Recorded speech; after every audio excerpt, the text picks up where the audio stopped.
Ya, assalamualaikum warahmatullahi wabarakatuh. Waalaikumsalam. Alhamdulillahirabbil alamin. Wassalatu wassalamu ala asrofil anbiya wal mursalin wa ala alihi wa sahbihi ajmain. Asyhadu an la ilaha illallah wahdahu la syarikalah wa asyhadu anna Muhammadan abduhu wa rasuluh. Allahumma sholli ala sayyidina Muhammad wa ala ali sayyidina Muhammad. Yang terhormat Kepala SMP Negeri Simpang Kosgoro, yang saya hormati Bapak Ibu Dewan Guru beserta staf tata usaha, yang saya hormati adik-adik dari mahasiswa, dan semuanya insya Allah dirahmati Allah Subhanahu Wa Taala. Alhamdulillah, puji syukur marilah kita padatkan pada Allah Subhanahu Wa Taala karena kenikmatan yang telah Allah berikan kepada kita dapat berkumpul dalam kegiatan saya ini, ya. Desiminasi budaya positif ini merupakan salah satu tugas dari program guru penggerak pada modul 1.4. Artinya sudah 4 submodul sudah dipelajari. Jadi baru 1 modul, sudah hampir 3 bulan sebenarnya baru 1 modul. Jadi panjang masih perjalanannya. Salawat dan salam marilah kita curahkan kepada Nabi kita Nabi besar Muhammad Sallallahu Alaihi Wasallam. Allahumma sholli ala sayyidina Muhammad wa ala sayyidina Muhammad. Bapak Ibu yang saya hormati, sini saya menyampaikan desiminasi budaya positif, artinya pembiasaan-pembiasaan positif kita sebagai seorang guru terhadap peserta didik kita, ya. Tapi di sini bukan bermaksud menggurui, tapi saya itu lebih cepat semalam mempelajari hal ini dalam program guru penggerak. Tak lama bagus semalam cuma isinya, ya. Langsung aja Bapak Ibu. Ini konsep inti budaya positif Bapak Ibu, ya. Ada 1, 2, 3, ada 7. Ada 7 konsep inilah nanti akan saya sampaikan. Yang pertama ada perubahan paradigma belajar. Yang kedua disiplin positif. Yang ketiga motivasi perilaku manusia. Yang keempat kebutuhan dasar. Yang kelima posisi kontrol restitusi. Yang keenam keyakinan kelak, dan terakhir ketujuh segitiga restitusi. Yang pertama perubahan paradigma belajar Bapak. Pembelajaran yang dirancang berdasarkan prinsip pembelajaran berdiferensiasi sehingga peserta didik belajar sesuai dengan kebutuhannya berdasarkan tahap perkembangan untuk mewujudkan profil pelajar Pancasila. Nah, dulu waktu kita IHT, Bu Sabto yang narasumber kita itu menanyakan kepada kita, apa sih pembelajaran berdiferensiasi gitu kan? Kalau masih ingat itu. Nah, kemudian saya maju, saya jelaskan, tapi ternyata masih kurang lengkap Bapak Ibu. Memang benar yang berdiferensiasi itu pembelajaran yang berpusat pada peserta didik, berpusat pada siswa, ya. Nah, saya juga itu, tapi tujuannya itu mewujudkan peserta didik yang memiliki profil pelajar Pancasila. Apa saja? Ini Bapak Ibu. Ada 6 dimensi profil pelajar Pancasila. Yang pertama, beriman, bertakwa kepada Tuhan Yang Maha Esa dan berakhlak mulia. Yang kedua, berkebinekaan global. Yang ketiga, gotong royong. 4, kreatif. 5, bernalar kritis. Dan ke-6, mandiri. Inilah 6 dimensi dari profil pelajar Pancasila. Nah, kalau peserta didik kita memiliki 6 dimensi ini super sekali Bapak Ibu, ya. Enak kita ngajarnya. Tidak ada beragaman. Kalau Pak Dula tidak sekiri, nah, ya. Artinya sekolah kita ini akan lebih mudah untuk diatur. Nah, ini tarik kontrol Bapak Ibu. Tarik kontrol berdasarkan Dr. Wilhelm Leiser. Ada 4. Yang pertama, ilusi guru mengontrol murid. Yang kedua, ilusi bahwa semua penguatan positif efektif. Yang ketiga, ilusi bahwa orang dewasa memiliki hak untuk memaksa. Yang keempat, ilusi bahwa kritik yang membuat orang merasa bersalah dapat menguatkan karakter. Nah, ini yang sering kita terapkan Bapak Ibu. Contoh, ilusi guru mengontrol murid. Ya, kita sering mengontrol murid kita itu seperti yang kita inginkan. Gary, kamu harus ini. Kamu harus ini, gitu. Nah, kemudian ilusi bahwa semua penguatan positif efektif. Jadi hal-hal yang kita berikan secara positif itu akan efektif, tapi belum tentu Bapak Ibu. Karena tergantung situasi dan kondisi juga. Yang kedua, Yang ketiga, solusi bahwa orang dewasa memiliki hak untuk memaksa. Karena kita seorang guru untuk dewasa dulu kan, yang kita hadapi peserta didik, otomatis kita lebih mendewasakan. Nah, yang keempat, ilusi bahwa kritik dan membuat orang merasa bersalah dapat menguatkan karakter. Jadi kalau kita memancing seorang kamu salah, itu dapat membuat atau menguatkan karakter peserta didik itu sendiri. Tapi belum tentu Bapak Ibu. Nanti lebih jelasnya ke depan akan ketemu. Nah, ini mengubah paradigma stimulus respon ke pendekatan teori kontrol. Nah, yang kita sering lakukan itu biasanya yang stimulus respon. Tapi berdasarkan yang Granger tadi, itu teori kontrol yang diinginkan. Yang pertama, realitas kebutuhan kita sama. Nanti kita menginginkan murid kita itu tentunya sama, kan itu. Padahal muridnya beragam, beraneka ragam murid, bahkan dari taraf ekonominya, latar belakang dan lain-lainnya, lingkungannya itu berbeda. Artinya kebutuhannya itu berbeda-beda. Kita tidak bisa memaksa untuk satu hal yang sama seperti yang kita inginkan. Tapi dari teori kontrolnya, kebutuhan itu berbeda seperti saya sampaikan tadi. Kemudian semua orang melihat hal yang sama. Kalau dari kontrolnya, setiap orang memiliki gambaran berbeda. Artinya peserta didik itu memiliki sudut pandang dan gambaran cita-cita yang berbeda. Tidak semuanya sama. Kemudian kita mencoba mengubah orang agar berpandangan sama dengan kita. Ini sering kita lakukan pada peserta didik kita. Ya, yang mudah-mudahan kita lebih dewasa yang saya katakan tadi, kita memaksa anak untuk berpandangan sama dengan kita. Gitu. Kemudian kita berusaha memahami pandangan orang lain tentang dunia. Lanjut, perilaku buruk dilihat sebagai suatu kesalahan. Nah, perilaku buruk dilihat sebagai suatu kesalahan. Ini secara kasat mata, secara cepat, secara kilatnya kita berpikir bahwa memang hal buruk, hal negatif itu selalu identik dengan kesalahan, ya gitu. Tapi dengan tarik kontrol itu, semua itu memiliki tujuan, ya Bu. Kenapa dia melakukan seperti itu? Kan itu. Kemudian orang lain bisa mengontrol saya, tapi hanya Anda. Kalau di teori kontrol, hanya Anda yang bisa mengontrol diri Anda sendiri. Artinya hanya kita yang dapat mengontrol diri kita sendiri. Kalau untuk murid, hanya murid yang bisa memberikan kontrol untuk murid itu sendiri. Untuk lebih dalamnya lagi nanti ada di depannya. Kemudian saya bisa mengontrol orang lain, Anda tidak bisa mengontrol orang lain. Ini sama dengan atasnya tadi. Pemaksaan ada pada saat rujukan gagal, kolaborasi dan konsensus menciptakan pilihan-pilihan baru. Model berpikir menang kalah atau model berpikir menang. Artinya selalu kita berpikir positif. Nah, ini Bapak Ibu, arti dari disiplin positif. Disiplin itu berasal dari bahasa Latin ya Ibu. Artinya disiplina, ya artinya belajar. Kemudian diturunkan lagi, disiplin diri ini mempelajari bagaimana cara kita mengontrol diri kita dan bagaimana menguasai diri untuk memilih tindakan yang mengacu pada nilai-nilai yang kita hargai. Kan itu disiplin. Tapi yang sering kita laksanakan, Bapak Ibu,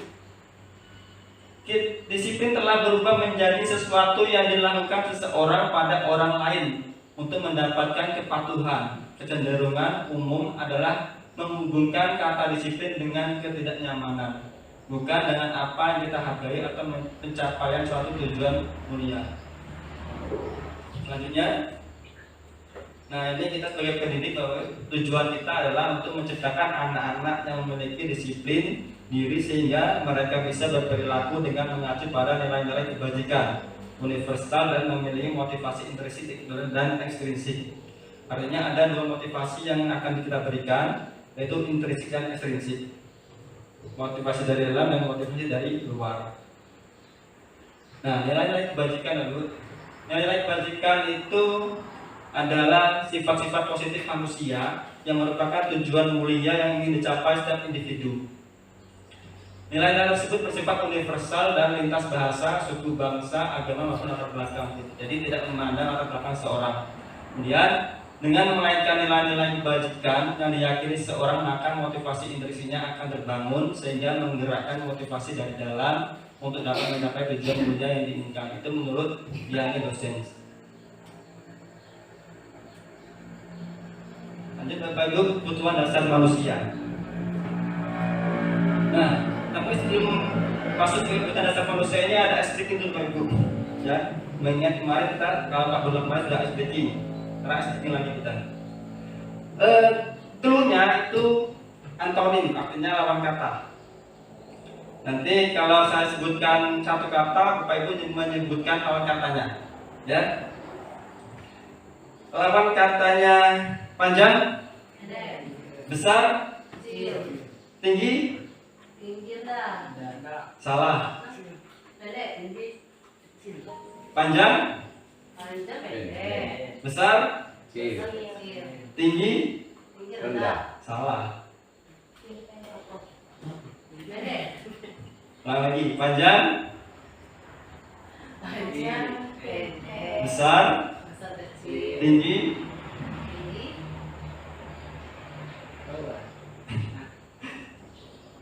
kalian belum connect ya. Clue-nya antonim, lawan kata. Jadi apa yang kata yang saya sebutkan itu lawan katanya. Nanti saya sebutkan kata, Bapak Ibu menyebutkan lawan katanya.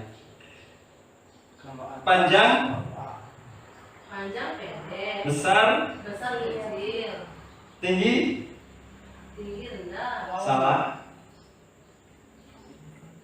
tinggi, Belum kan? bawah, Bapak atas dulu. ya apa ya? Atas bawah. Panjang, pendek, besar, kecil, tinggi, rendah, salah.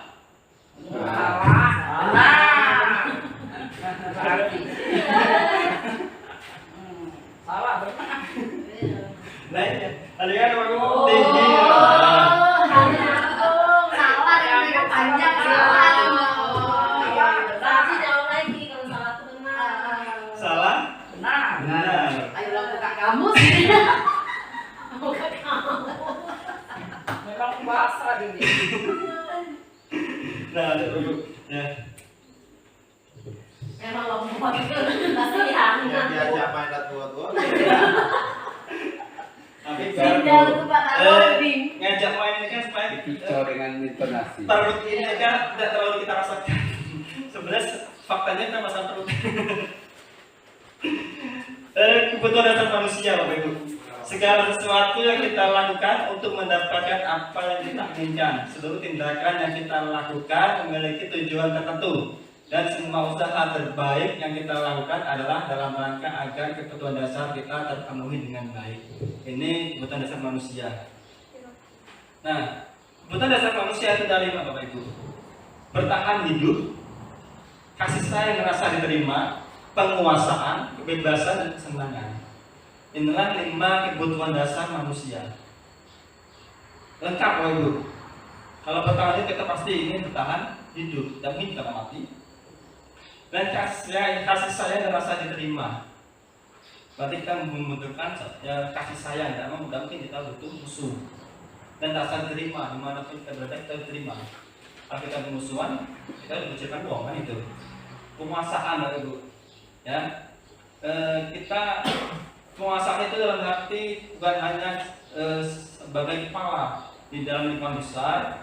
Kita di keluarga pun menjadi kepala untuk laki-laki. Dan menjadi kepala itu untuk diri kita sendiri, artinya pemimpin diri kita sendiri. Dan kebebasan.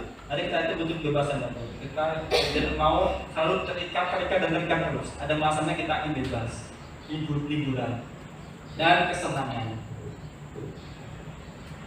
Lanjut, motivasi perilaku manusia. Yang pertama, untuk menghindari ketidaknyamanan atau hukuman. Yang kedua, untuk mendapatkan imbalan atau penghargaan dari orang lain. Dan yang ketiga, untuk menjadi orang yang mereka inginkan dan menghargai diri sendiri dengan nilai-nilai yang mereka percaya.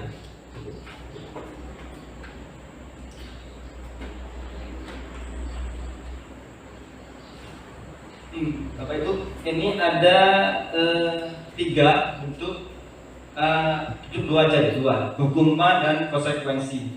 Nanti kita akan Saya akan menyampaikan perbedaan hukuman dan konsekuensi. Kalau secara sekilas sama Pak Ibu, hukuman dan konsekuensi, tapi artinya berbeda. Hukuman, murid anak belajar menyembunyikan kesalahan, tapi di konsekuensi murid anak belajar taat peraturan.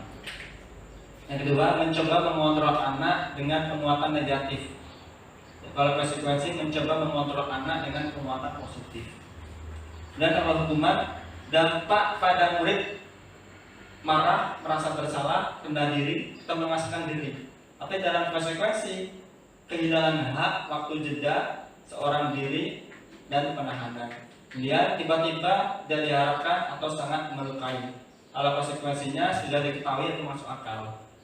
Kemudian hukuman itu dibuat guru, tapi kalau konsekuensi itu dibuat oleh guru dan murid anak. Jadi ada kesepakatan antara anak dengan guru. Dan kalau hukuman menyakitkan, guru menjalani konsekuensi dengan menyalahkan, mengkritik, menyindir, merendahkan. Kalau konsekuensinya membantu guru menyatakan peraturan, melakukan peringatan dan menerapkan konsekuensi. Nah, Bapak Ibu, selanjutnya ini ada tindakan guru. Nah, nanti itu per kolomnya di sebelah ada hukuman atau konsekuensi. Nanti kita isi sama-sama. Pertama, mencatat 100 kali dalam buku kalimat saya tidak akan terlambat lagi karena terlambat ke sekolah. Ini masuk hukuman atau konsekuensi? Konsekuensi. Kunci jawabannya konsekuensi ya. Dan yang kedua, lari mengelilingi lapangan basket 2 kali karena terlambat hadir di sekolah. Hukuman atau konsekuensi? Hukuman. Kunci lagi. Murid diminta untuk push up 15 kali karena tidak menggunakan masker ke sekolah. Hukuman atau konsekuensi? Hukuman. Simpan lagi. Menggantikan kertas tugas teman yang telah dicoret-coret. Konsekuensi. Membersihkan tumpahan air di meja tulis karena tersenggol pada saat belajar. Konsekuensi. Hukuman. Konsekuensi.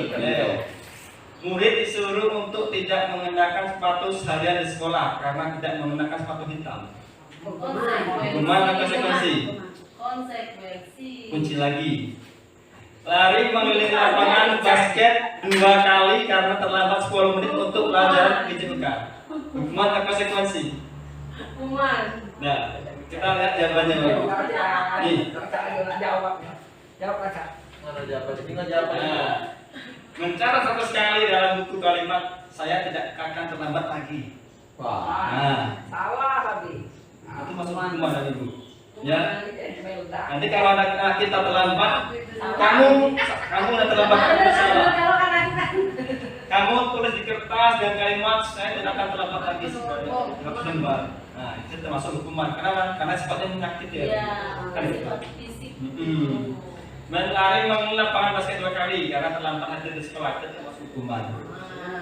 Ya, karena ada menyakiti fisik kita. Ucapan salah. Kemudian murid diminta untuk push up 15 kali karena tidak menggunakan masker di sekolah. Ini masuk hukuman. Dan menggantikan kertas tugas teman atau adik tercoret termasuk konsekuensi. Ya, karena konsekuensi itu adalah sesuatu yang menggantikan atau bentuk tanggung jawab kita.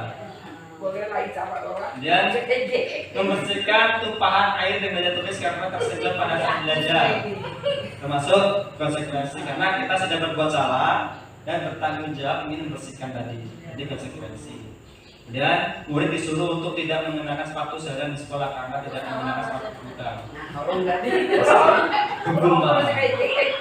Dan lari mengelilingi lapangan atau masuk konsekuensi. Nah, ini hukuman dan penghargaan. Hukum atau penghargaan. Jadi tidak semata-mata kita memberikan penghargaan itu ingin memberikan motivasi, tapi itu salah, itu bisa jadi bentuk hukuman untuk dia. Ya, kenapa? Karena kalau kita memberikan suatu penghargaan dari luar ke motivasi intrinsik, misal kamu berpikir kayak Pak beli air minum. Nah, itu kan motivasi intrinsik, motivasi dari luar. Itu sebenarnya secara tidak langsung menghukum siswa itu tersendiri. Kenapa? Karena motivasi dari luar itu sifatnya hanya sementara Bapak Ibu. Dia bergerak ketika pas saat itu. Besok lagi hilang. Artinya tidak sadar. Yang lebih bagus itu Bapak Ibu motivasinya dari dalam. Contohnya. Nah makanya nanti berikutnya ada lagi. Ya.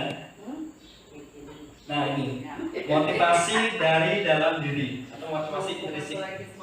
Ini motivasi yang penting Bapak Ibu. Jadi anak-anak kita itu butuh motivasi dari dalam, bukan motivasi dari luar. Gitu. Saat seorang anak belajar untuk pertama kali menggabungkan huruf-huruf dan kata-kata serta menyadari bahwa ia dapat membaca, timbul pijar di matanya dan sebuah senyuman di wajahnya. Anak tersebut begitu gembira bahwa ia telah mempelajari dan menguasai suatu keterampilan baru. Kesadaran akan kemampuannya bahwa dia sudah dapat membaca sesungguhnya sudah merupakan suatu penghargaan. Artinya, jangan belajar membaca nih, ya dari A, atau bebek, B, E, B, I, K digabungkan sehingga menjadi kata bebek bisa membaca dengan berasal dari DDW belajar ya kan. Nah, sehingga dia kok bisa membaca, dia senang gitu. Itu. Jika kita memberikan penghargaan kepada seorang anak pada saat dia sedang merasa bangga dengan pencapaiannya sendiri, maka kita akan mengambil kegembiraan yang saat itu sedang dirasakan secara alamiah. Nah, ini tuh ada 5 posisi kontrol guru waktu masuk ke posisi kontrol guru kita. Yang pertama ada penghukum, yang kedua pembuat rasa bersalah, yang ketiga teman, yang keempat pemantau, dan yang kelima manajer. Nanti ada 5 posisi kontrol seorang guru. Lebih jelasnya lagi nih. Ada kalimat hormat bendera selama 1 jam, itu termasuk penghukum. Kemudian berapa kali Bapak harus memberitahu kamu ya? Itu membuat rasa bersalah. Karena kita memberikan kalimat itu, anak didik kita itu merasa bersalah. Kemudian ada posisi kontrol seorang teman. Ayo bantulah demi Bapak ya. Nah, ini adalah posisi kontrol kita sebagai teman, ada ajakan. Kemudian pemantau ini identik dengan peraturan. Peraturannya apa yang telah kamu lakukan. Nah, ini posisi pemantau. Terakhir posisi manajer. Apakah kamu tahu kesalahanmu? Kira-kira bagaimana kamu memperbaikinya? Nah, tapi ini kenapa dikasih jempol? Itu karena posisi kontrol guru yang paling bagus itu posisi manajer. Posisi kontrol guru paling bagus itu posisi manajer. Dari 5 tadi posisi manajer yang paling bagus. Kenapa? Alasannya Bapak Ibu, posisi manajer ini posisi di mana guru berbuat sesuatu bersama dengan murid, mempersilahkan murid mempertanggungjawabkan perilakunya, mendukung murid dapat menemukan solusi atas permasalahannya sendiri. Jadi anak itu yang berbuat salah, anak itulah yang memberikan solusi. Tapi dengan bantuan kita sebagai manajer, artinya memberikan kalimat-kalimat atau pertanyaan pemantik. Dari cari tahu dulu alasannya apa, sama dia tadi, dan cari dulu solusinya apa kalau dia, ya. Nah, Bu, ini ada kalimat posisi kontrol apakah aku? Saya kecewa sekali dengan kamu. Ini posisi kontrol apa, Bu? Hukum, teman, pemantau, manajer, atau menghukum? Saya kecewa sekali dengan kamu. Penghukum, teman, pemantau, kemudian manajer, satu lagi apa tadi? Merasa bersalah. Pemantau ya. Pemantau. Pemantau. Dia kecewa. Oke, kita lihat. Kena diamati, pahami. Membuat rasa bersalah. Ya? Kan kalau gini, saya kecewa sekali dengan kamu kan gitu. Jadi anak itu merasa bersalah kalau kita bilang seperti itu. Gitu. Dan kedua, kamu tidak pernah benar melakukannya. kamu tidak pernah benar melakukannya. Memantau, penghukum, merasa bersalah, teman, manajer. Mantau lagi. Mantap lagi. Penghukum Tapi bagaimana? kalau gitu ada orang. Lanjut. Apa rencanamu untuk menyelesaikan masalah ini? Apa rencanamu untuk menyelesaikan masalah ini? Hukum, manajer, 12. Jawab masalah. Manajer. manajer. Ah, Oke. dua ya. Ah, Berbahasa Indonesia, bahasa saja. Dan, ayolah lakukan demi Bapak Ibu ya. Kalau minta. Demi teman. Ayo musik. Dan kamu tidak pernah mendapat nilai jika tidak mengerjakan tugas. Webi. Memantau, hukum, merasa bersalah, Bersalah. merasa bersalah. Kita lihat. Mbak itu beri. Bu, ini detik-detik terakhir penghujung surat keyakinan kelas. Tadi apalagi nanti seorang wali kelas. Sebenarnya wali kelas, tapi kita seorang guru aja karena kita di rumah pro. Jadi saat kita masuk di awal semester itu biasanya kita bikin namanya satu aturannya gitu. Tapi di sini namanya keyakinan kelas Bu. Memang keyakinan kelas bukan peraturan kelas kan itu. Ternyata berbeda waktu keyakinan dengan peraturan. Keyakinan berdasarkan nilai-nilai kebajikan universal yang disepakati secara tersirat dan tersurat lepas dari latar belakang suku, negara, bahasa maupun agama. Seseorang akan lebih tergerak dan bersemangat untuk menjalankan keyakinannya daripada hanya sekedar mengikuti serangkaian peraturan tertulis tanpa makna. Murid-murid pun demikian, mereka perlu mendengarkan dan memahami arti sesungguhnya tentang peraturan-peraturan yang diberikan. Apa nilai-nilai kebajikan dibalik peraturan tersebut, apa tujuan utamanya, dan menjadi tidak tertarik atau takut sehingga hanya sekedar mengikuti serangkaian peraturan-peraturan yang mengatur mereka tanpa memahami tujuan mulianya. Jadi gini gambarnya Pak Bu. Kalau peraturan kelas itu kita yang buat dan anak didik kita itu harus mengikuti aturan yang kita buat, kan itu. Tapi kalau keyakinan kelas itu kita buat sama-sama dengan peserta didik. Kita tawarkan dengan mereka. Anak-anak pada pelajaran bahasa Indonesia supaya kelas kita lebih nyaman, lebih aman, lebih bahagia, dan kalian semangat belajar dari anak. Kira-kira apa yang akan kita sepakati ya? Misal jaga kebersihan Pak, nah jaga kebersihan. Terus tidak boleh makan di kelas Pak, tidak boleh makan di kelas. Nah itu hal itu kan tumbuh dari anak itu sendiri, bukan kehendak dari kita. Jadi logikanya kalau anak itu yang menyampaikan, kemungkinan besar anak itu akan lebih tergerak lagi untuk menuruti apa yang disampaikan sendiri tadi. Ini contoh keyakinan kelas emas. Ini saya ambil dari SMP seberang. Emang seberang Jawa bukan seberang Sumatera. Kan seberang SMP kita, ini dari daerah Jawa sana. Ya. Yang pertama saat beribadah atau ibadah Tuhan Yang Maha Esa. Ini termasuk kita memulai dan selesai belajar itu selalu berdoa. Ada itu. Dan menghormati guru dan orang tua, menghargai teman. Jadi siswa kita itu diminta untuk menghargai kita dan saling menghargai teman. Ini keyakinan ini sudah jadi, aku jadinya contoh. Ini hasil dari keyakinan kelas untuk sekolah lain. Tapi itu seperti ini. Jadi murid yang disiplin dan tanggung jawab, menjaga kebersihan lingkungan kelas dan sekolah, menjadi murid menyenangkan, ceria dan bahagia, semangat serta istiqomah. Lanjut segitiga restitusi. Ya. Segitiga restitusi adalah suatu proses dialog yang dijalankan oleh guru agar dapat menghasilkan murid yang mandiri dan bertanggung jawab. Ya. Ada 3 tahapan segitiga restitusi. Pertama, menstabilkan identitas. Yang kedua, validasi tindakan yang salah. Dan yang ketiga, menandakan keyakinan. Ini ketika anak kita berbuat salah, Bapak Ibu, untuk mencari itu memperbaikinya, itu anak sendiri yang mencari solusinya. Kemudian selanjutnya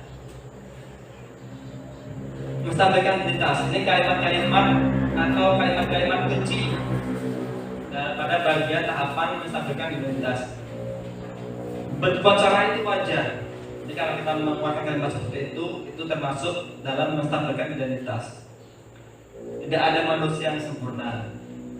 Ya, ibu bapak juga pernah melakukan itu. Ibu bapak tidak mau menghukummu, tetapi ibu bapak yang di sini ingin mencari solusi dari permasalahan ini. Contoh nih, kita lagi manggil anak. Contoh, tahu kamu kenapa bapak panggil? Tahu pak. Apa kesalahan kamu? Saya selalu izin permisi terus pak pada saat belajar. Nah, ini berbuat salah itu wajar. Tidak ada manusia yang sempurna. Gitu lanjutannya. Dan validasi tindakan yang salah. Kamu pasti punya alasan mengapa melakukan itu. Ini biasanya kalimat yang digunakan. Padahal kamu bisa melakukan hal yang lebih buruk dari ini ya. Contoh lanjutan dari yang saya gambarkan tadi, anaknya sering izin keluar tadi. Kamu pasti punya alasan bukan melakukan tindakan itu. Nah, nanti anak jawab nanti. Alasannya ini pak gitu. Dia menanyakan keyakinan. Apa keyakinan kelas kita? Dan apa yang sudah disepakati bersama.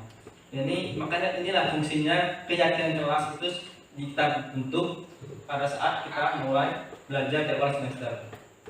Ketika ada peserta didik kita yang melanggar, kita bisa menyelesaikannya. Apa keyakinan kelas kita? Dan apa yang sudah disepakati bersama dan kamu melanggar gitu. Nah, cukup Bapak Ibu. Jadi terima kasih Bapak Ibu sudah mengikuti kegiatan saya. Ini merupakan salah satu tugasnya, ya. Mohon maaf apabila yang saya sampaikan agak sedikit menggantung, gitu, ya. Menjelaskan karena secara pengalaman Bapak Ibu lebih jauh. Mungkin ini sudah pernah tahun dulu. Ini bilang lagi, nah kan itu, ya. Mungkin dalam hati Bapak Ibu sudah pernah melakukan hal seperti itu, muncul hal seperti itu. Mungkin dari Bapak Ibu ingin sampaikan, boleh? Cukup? Nah, Bagus. kalau cukup berarti sudah pas deal berarti kan? Lebih suara. Asesor gitu. Dan atas perhatiannya saya ucapkan terima kasih dan saya akhiri wassalamualaikum warahmatullahi wabarakatuh. Waalaikumsalam.